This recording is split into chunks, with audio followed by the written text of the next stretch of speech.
It starts as nothing more than an image, a rectangle of glossy paper, edges curling slightly with time, the faint chemical smell of old development fluid still clinging to it. The photograph shows you in a way you don't quite remember. Your shoulders angled just so, the tilt of your head almost shy. And then there's the hand, resting there, warm in its stillness, as if caught mid-comfort. A hand you have known, a touch you have craved, except the person belongs has been dead for longer than you've been alive. The sunlight in the picture is almost too perfect, like it was poured into the frame. It bends and spills across the subject's cheek, as if obeying some unseen director. There's a softness to it, a warmth that carries something alive in its glow. You try to dismiss it. Coincidence, trick of the light, bad memory. But your chest tightens because you know the camera that took this picture wasn't even manufactured until years after that person's funeral. On scattered corners of the internet, there's a term for this: ghost lag photos. They aren't blurry or spectral in the way you'd expect. No obvious paranormal signatures. Just perfectly normal images whose metadata tells an impossible story. Captured months, years, sometimes decades outside the bounds of the person's lifetime. Entire Reddit threads are dedicated to them. People swear they found pictures of their grandmother at their wedding, though she died before they even met their spouse. A father holding a newborn child, whose birth certificate says they weren't born yet. And then there are the comfort images. Files appearing in personal cloud storage, without uploads, hidden in forgotten folders. A picnic that never happened. A hug you wish you'd received. A glance across a table that feels so real your throat closes. No one ever catches them being made. There's no moment of creation, no notification, no timestamp proof. They just arrive. In the half-buried digital recesses of the FOIA archives, there's mention of something called Operation MIRFRME. The document is almost entirely blacked out, just fragment of sentences surviving. Emotional trigger reinforcement. Visual familiarity bypass. Compliance potential high. It reads like the anatomy of a ghost story built in a laboratory. Images engineered not to be frightening, but to be intimate. To slide under every layer of disbelief until they live inside your most private grief. And for a short time, there were videos. Grainy family vlogs uploaded to small, quiet YouTube channels. Birthdays, barbecues, Christmas mornings. Harmless until you slowed them down, frame by frame. There, in the corner of the screen, just behind the action, a figure you buried. A brother lost at the sea, standing in the kitchen doorway. A child who never reached their 6th birthday, watching from the edge of the yard. The uploads never stayed long. Within days, they'd vanish, deleted, accounts wiped, comments disabled. No explanation. You tell yourself it must be manipulation, some sick digital art project designed to shock. But deep down, in the moments before sleep, another thought claws its way in. Maybe these aren't mistakes.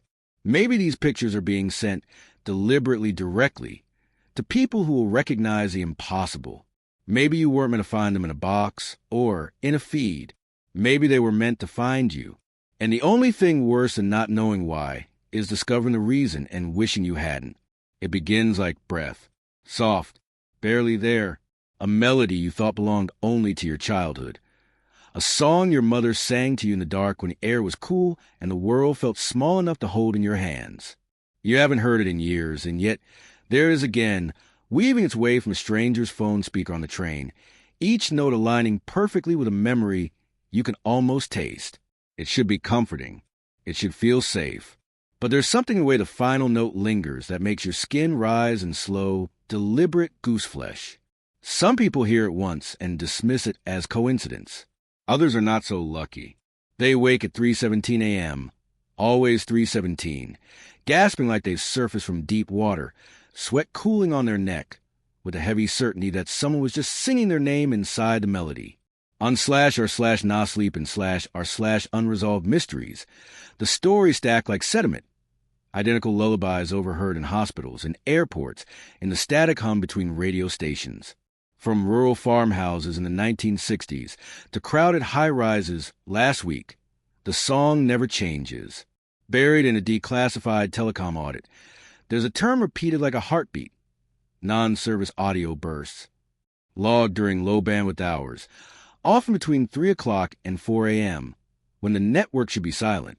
The official explanation is interference, but the timestamps trace a pattern that doesn't fit random noise. It's as if something or someone uses the sleeping hours to send a signal across invisible lines. Researchers who chase the sound down rabbit holes and dead links have pointed to a deleted YouTube playlist once called Touch Archive. No videos remain, just a ghost of metadata. Private uploads, all between 1 and 2 minutes, each tagged with a number and a date. Those who claim to have heard them before they vanished describe the same progression. A lullaby, simple and sparse, until almost imperceptibly it bends. Chords shift in ways that make your eyes water, even if you don't understand why. And somewhere in those altered notes, you begin to hear words you can't quite translate, but still somehow obey. Psychologists who dare to comment in closed-door symposiums say music has a way of bypassing the fortress of rational thought. A familiar melody slips past the guards, embedding itself deep in the subconscious, where it can grow unchecked. If a command were woven into something you loved, something that felt like home, it wouldn't need to fight its way in. You would welcome it. You would carry it, hum it, pass it along without ever knowing you were the messenger. And maybe that's the point, that somewhere under the lullaby, there's a message meant to bloom in the quiet, long after the song stops.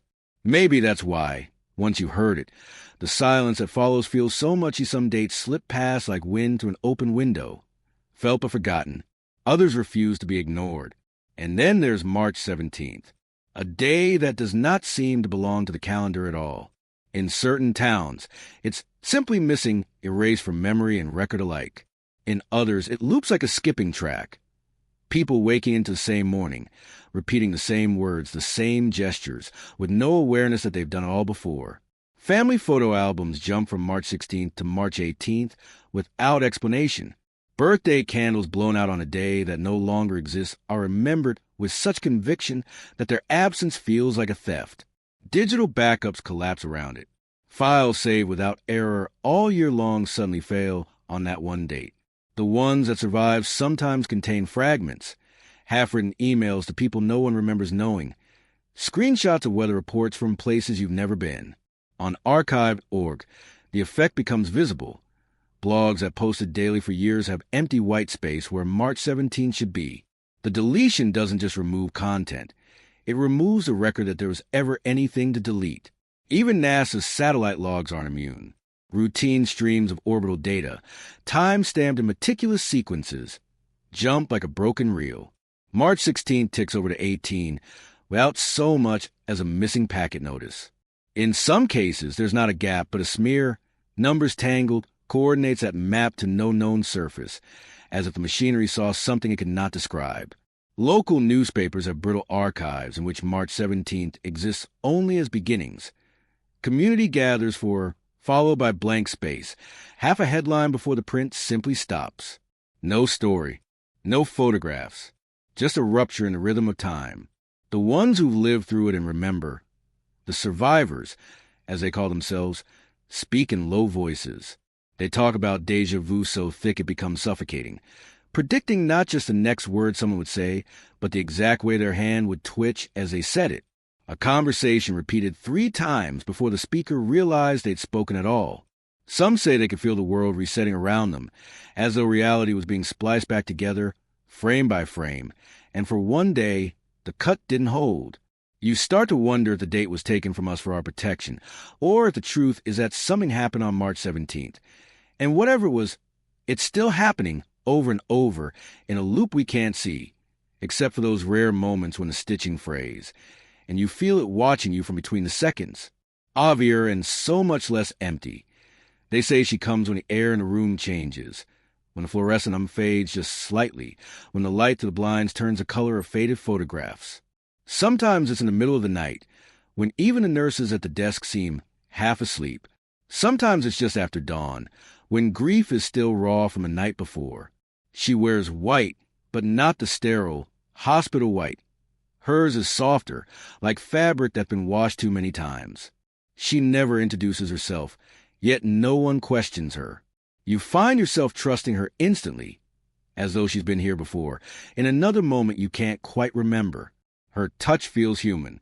Her hand will rest on your shoulder, warm and grounding, and for a few seconds a weight in your chest will loosen. Then she'll speak, not about the illness, not about what's happening now, but about someone you've loved and lost. She'll tell you a memory so specific, so impossibly precise, that it feels like a part of your own mind. A birthday picnic when you were 7. The exact words your father whispered to you after your first heartbreak. The smell of your grandmother's kitchen on winter mornings. She speaks of these things as if she was there, but you know she couldn't have been. No one could have been. From Johannesburg to Toronto to a hospice outside Kyoto, the accounts are eerily identical. The same pale uniform, the same low, measured voice, the same habit of looking not at your face, but just past it, her gaze fixed on some invisible point over your shoulder. Patients describe the faintest scent when she passes, something like lavender mixed with antiseptic. Gone as quickly as it comes. In grief counseling centers, in dusty file cabinets no one thinks to check, there are letters on cream stationery, some decades old, all written in the same looping handwriting. Different names signed at the bottom, but the same tilt to the lines, the same rhythm in the words. Some are brief condolences. Others are paragraphs long, recounting deeply personal moments the recipients swore they had never told anyone. One counselor recalled receiving a note for a client that mentioned a lullaby the client's mother used to hum, a lullaby the client had not heard since childhood, and which she claimed was not known outside her family. Psychologists who studied these cases in secret suggest a darker possibility, that in moments of acute trauma, the mind's natural defenses are lowered. Compassion, in the right form, can become a vessel, a false memory, carefully chosen, wrapped in empathy, can be planted so seamlessly that the recipient will defend it as truth for the rest of their life. If someone wanted to alter a person's memory, to erase or replace something too dangerous to remember, all they'd need is a figure like her. There was once a Wikipedia page called Urban Empath Operatives. It listed obscure medical programs, strange government recruitment projects, and a handful of hospital staff names from around the world. None of those names appear in any employment database now. Within a week, the page was deleted and the cached versions began disappearing one by one, until even the Internet Archive stopped responding to requests. But whispers about the page persist in online forums, and screenshots, grainy, second-generation images, surface now and then, only to vanish again. Those who've met her say the room always feels colder after she leaves. Some claim they've noticed small, unexplainable absences, details missing from their own memories, like faces blurred in old photographs. Others say she leaves a gift, a memory that never happened, but feels more real than the ones you've lived. And sometimes, when the hallway outside is quiet enough, patients swear they hear her humming before they see her. A soft melody, familiar but unplaceable, carrying a weight you can feel in your bones. By the time you turn to look, she's already there, watching you, waiting. And when she's gone, you can't help but wonder if she took something with her, something you might never get back. It begins like any other online relic, an old project you stumble on in the ruins of a defunct social media site, the kind archivists like to call digital heritage.